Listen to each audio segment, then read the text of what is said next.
सावधान, आपके आसपास घूम रहे हैं चेहरे। किराएदारों के सत्यापन पर उठ रहे सवाल। प्रदेश में पहले भी कई अपराधों को अंजाम दे चुके कई चेहरे। पुलिस प्रशासन बना रहा है तेजी सत्यापन का कार्यक्रम। प्रदेश के औद्योगिक क्षेत्रों में बड़े पैमाने पर रहते हैं किराएदार।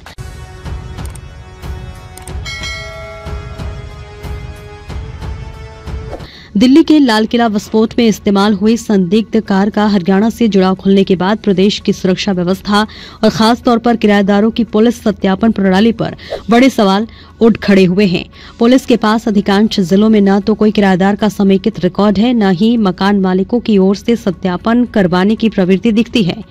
हरियाणा पुलिस की वेबसाइट और सरल पोर्टल पर किराएदार सत्यापन की सुविधा तो है, लेकिन उपयोग बेहद सीमित है। दिल्ली एनसीआर से सटे गुरुग्राम, फरीदाबाद, बहादुरगढ़ और रोहतक जैसे जिलों में हजारों बाहरी लोग रह रहे हैं, पर पंजीकृत वेरिफिकेशन की संख्या सैकड़ों में भी नहीं पहुंचती। निष्कर्ष यही निकल रहा है कि हरियाणा के औद्योगिक व शहरी जिलों में सुरक्षा की सबसे कमजोर कड़ी यही सत्यापन सिस्टम बन चुका है, जहां कानून तो है पर अमल नहीं। बिना जांच रह रहे लाखों किराएदार अब न केवल पुलिस की जिम्मेदारी को चुनौती दे रहे हैं, बल्कि प्रदेश की आंतरिक सुरक्षा के लिए भी बड़ा खतरा बन गए हैं। हालांकि राज्य पुलिस मुख्यालय ने अब इसमें तेजी लाने के आदेश जारी किए हैं। चंडीगढ़ पुलिस ने वर्ष 2025 के जुलाई माह में ही महज 15 दिन में 18,000 से अधिक किराएदारों की वेरिफिकेशन की, जबकि हरियाणा के किसी भी जिले में हाल ही में ऐसा कोई अभियान नहीं चला।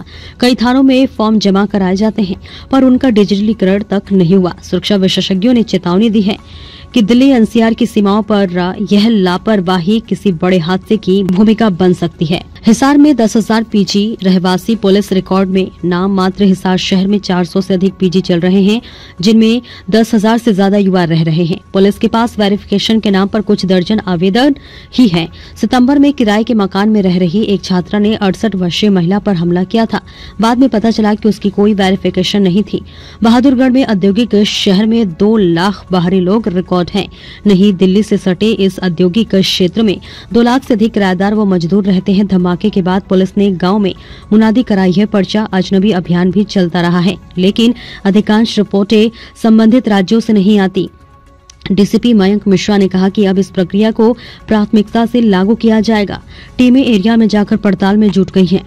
फतेहाबाद में 5 महीने में सिर्फ 3,120 किराएदार वेरीफाइड। पुलिस ने आदेश तो दिए थे, मगर सिर्फ 3,120 लोगों ने वेरिफिकेशन कराई। हाल ही में जाखल में एक घर में 30 से अधिक कश्मीरी युवक बिना वेरिफिकेशन के रह रहे पाए गए थे। इसके बाद ही पुलिस ने रिकॉर्ड तैयार किया। यमुनानगर में रिकॉर्ड में केवल 49 सत्यापन वारदात अनट्रेस। झज्जर में ऑनलाइन 22,000 सत्यापन। फैक्ट्रियों में निगरानी तंत्र अब भी कमजोर।